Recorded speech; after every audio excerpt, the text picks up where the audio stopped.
So y'all know Candace Owens, she does not back down. She doesn't let up. And when it's time for receipts, Candace Owens drops the receipts at the perfect time. Now we're going to look into a lot of the accusations that have been going around against Candace Owens. People saying her text, the text between her and Charlie Kirk that she showed on the internet, that they were fake. She's going to debunk that. And she's going to go at some of the people who have been commenting on the way she's been moving and how she has just been relentless when it comes to finding out exactly what happened to Charlie Kirk. So we're going to look at some of the receipts here. I want to know what y'all's thoughts are. And obviously I will leave a link in the description to the full live stream from Candace, because y'all need to make sure you go over there and support her as well. Here we go. Okay, so something that I want to say right at the top here before we get further into the Charlie Kirk story and speaking about January 6th and how somehow that's connected. There's something I learned that's bothering me. I'm just going to put it out there, see if it bothers you as well. But I learned via tips that the feds immediately seized the footage at Timpanogos Hospital. Okay, Timpanogos Hospital. Remember, this is the hospital that it was quite strange that they moved to take Charlie to because it was further and also less equipped than UV Hospital. Like it was like UV was a trauma 1 and Timpanogos was trauma 3. And a bunch of people said very strange that they took him here. And then it got strange because we started hearing from other people that he was definitely at UV Hospital. It was very weird. Anyways, I would like to add to that by saying that on the day that Charlie was shot, for whatever reason, Kash Patel injects himself into it, the feds seized all of the footage at the hospital that Charlie was brought to at Timpanogos. That doesn't make sense to me. Nothing makes sense to me in this whole story. So this is just kind of the icing on, on the top here. Not even the icing on the top. But why would they move to seize that footage? How is that going to help their investigation? What's happening inside of Timpanogos? How is that going to help their investigation, their immediate boots on the ground investigation into who shot Charlie Kirk? They're trying. Now, I will say this. You guys know how TMZ is. You know there's a lot of people out there, TMZ specifically, who would be first in line to get access to this footage and to put it out, as disgusting as some people might find that. So again, I'm with Candace on her speculation about why certain things are being done. But I think this is pretty easily explainable when it comes to why the FBI might want to get that footage, because they know somebody's going to try and get it. Someone's going to put it out there, which that's why a lot of people who were around Charlie Kirk at the time said they removed some of the footage and they made sure they secured some of the images and the videos from this actual crime, because they wanted to make sure the FBI had everything they needed and it wasn't taken and put out in mainstream media. To me, that kind of makes sense. Y'all have to let me know what you think. They're on a manhunt. Why are they going, okay, let's at first grab the footage at Timpanogos? Does that make sense? Were you worried? Did a nurse call 911 and say, oh, a guy just ran in here with a gun and you need to seize the footage because that's going to help you track him down? If that didn't happen, why are you seizing that footage? I don't know. With everything that is going on, and I would say almost the lack of information that we have at Timpanogos, not a single person who captured them pulling up, nothing, despite the fact that there were news cameras outside waiting, oddly, from like a New York news channel. We have not seen anything regarding that we can build in competently on our timeline that would let us know what time in particular Charlie arrived at the hospital. And I feel like something's amiss if the feds move to grab the footage inside of the hospital immediately and outside of the hospital immediately. So just putting it out there. If you maybe were somebody who has footage and saw that black SUV pull up at the hospital, please get that to us at moretips@CandaceOwens.com, because it's starting to bother me. Something there is starting to feel amiss. Everything's amiss. Anyway, there also happens to be another interesting constellation that's building here, because as I said at the top, there is something about this investigation into Charlie Kirk and who assassinated him that is causing extremely powerful people to panic. A network of powerful people. And by powerful people, I mean the feds, okay? I don't know about you, but I'm starting to wonder if every major publicly traumatizing event may have actually just been organized by the feds. And rather than blaming themselves, the strategy that they always employ is to get out a narrative, a sloppy narrative, like we saw this time with the Charlie Kirk assassination. That is one thing that I will say is so amazing. The only thing that has been amazing about the Charlie Kirk assassination is that it has brought the left and the right together. And what I mean by that is typically we're ready to take the Fed slop. This time it was the messages, obviously. And they're like, oh, my dad's MAGA. He was MAGAing too hard. And the left was supposed to go, see, it's his dad's fault. MAGA's bad. And then the right was supposed to go, look, he trans person bad. This time, though, we all went, this is too evil. It feels orchestrated. And do you guys always do this? Like, is this what you guys do? Nope. That definitely, now that I'm reflecting, and I am including myself in this, that was kind of my old vibe, left or right. That was definitely the vibe of January 6th, right? We all took the bait. Just own it, okay? If you're a lefty, own it. You were like, MAGA is bad. If you're on the right, own it. We were like, the left is bad. They're overthrowing an election. We did it. Not me. On January 6th, 2020, I can tell you where I was. I was 9 months pregnant, my first child, and I was super MAGA at this time. I would have definitively gone to this Stop the Steal rally, but I was just too pregnant to go. And I was living in DC, so it was just down the street from me. And I reflect on that and I think, wow, that saved me, because I could have been swept up in what happened on January 6th. Could have been bad. Could have been there. We all know how the story goes. Trump hosts this speech, he has this rally, and then afterward, people, quote unquote, storm the Capitol, break through the barriers, and there's an insurrection, and CNN is showing these clips and the footage. And it's funny for me, especially because I was right up the road, and as a resident of DC, literally living there.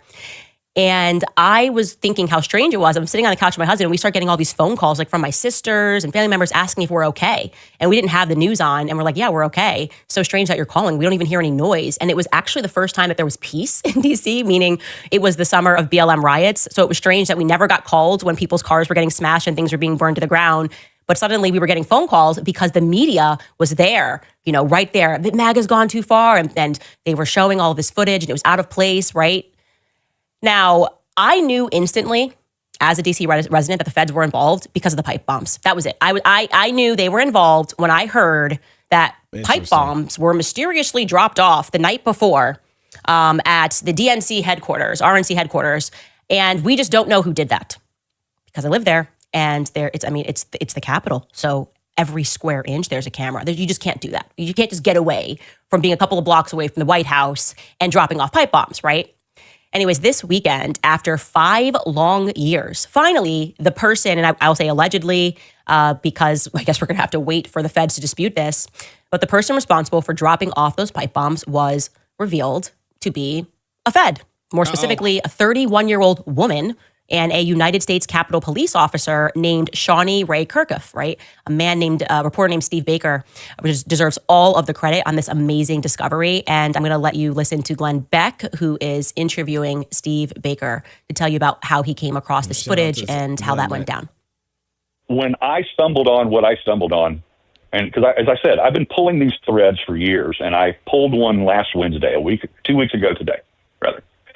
And when I pulled this thread, I was so shocked by what I saw, I immediately took it to a source in one of the most important, highest level investigative federal agencies in the country. I immediately took it to our sources there, and I said, you have to see this. After they looked at it for about 2 hours, the response that I got back was, holy F. And then the follow-up response was, she's one of us.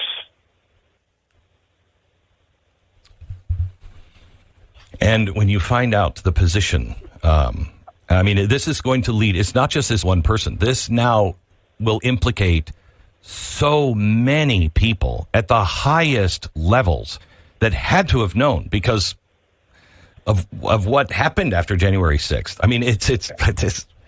I mean, how big does this net get? How big does this net get? I'm feeling this way about the Charlie Kirk investigation. A lot of people are going to get swept up in this investigation, perhaps the same people that are going to get swept up in the January 6th. And it's not going to be this left or right story, right? Now, much more is going to come out. I'm not here to cover all of January 6th and what they have been unpacking. More will come out in the coming days. What we do know is, like I said, this was a 5-year investigation. It involved forensic analysis. A CIA spokeswoman, Liz Lyons, stated that Charlie Kirk, the alleged person who dropped off these pipe bombs, worked in Capitol Police campus security. She lives in Alexandria, Virginia. She is apparently now under the watch of law enforcement officers because the Blaze News editor-in-chief decided to pull up to her house to just kind of see if any action was happening at her home. And then he instantly got stopped by local police before they allowed him to leave. Now, surprise, surprise, I think it's always the feds, and we might be being ruled by criminals. Like, I don't know, Jeffrey Epstein who? Oh man, don't say that name. Dang. Listen, guys, we got to talk about this. We got to talk about the federal government and what's been going on here, because the way this entire investigation was handled, it was confusing. It didn't make sense. And I get Candace Owens calling out what went down at the hospital, why they would take that footage, because everything we've been told doesn't make sense. Tyler Robinson and the way he escaped, quote unquote, didn't make sense. The way he turned himself in didn't make sense. What he said didn't make sense. The text messages didn't make sense. A lot of this doesn't make sense. So having this type of speculation for the federal government, I think, is well founded, and it shouldn't be the last time we continue to ask questions too. Kash Patel, I hope he's not done with this investigation, even though he says he is, because I think if he doesn't find out and if he doesn't bring things to light, somebody is, and it might be a Candace Owens.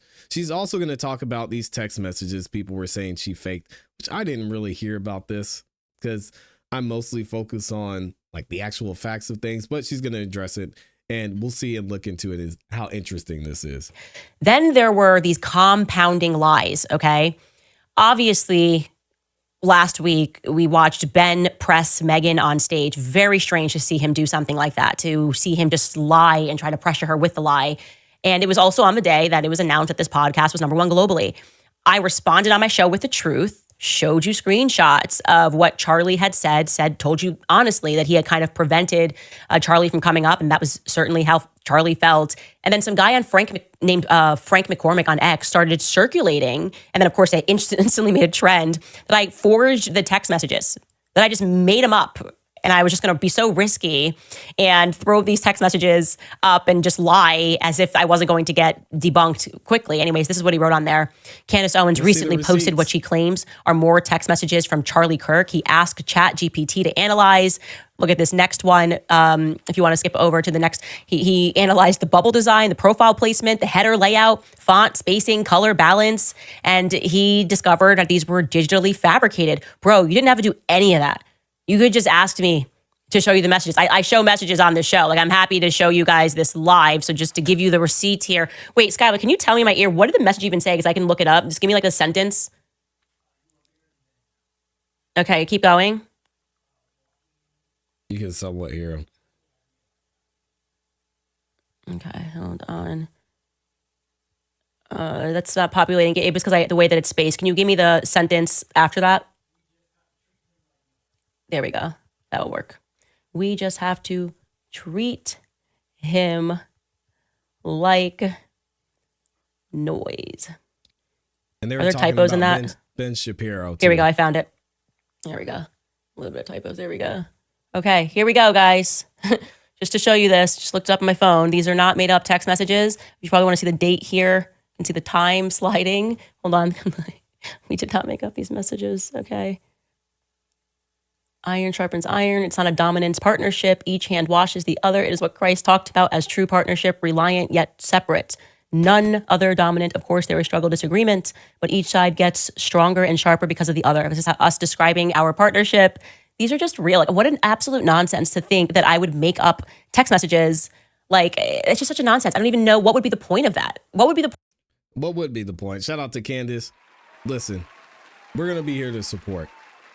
Because Candace Owens is doing the work that I don't have the time or the energy or the desire to be honest. But we will continue to share this and show Candace some love, because I think the truth is out there, and it should be found out, because we deserve to know the truth. So many people were inspired and were reached by Charlie Kirk and his message and his platform. And I don't think we should just let that slide. And we're not going to let it slide here. So shout out to Candace Owens for doing that great work. Let me know what y'all think about this in the comments and in the chat.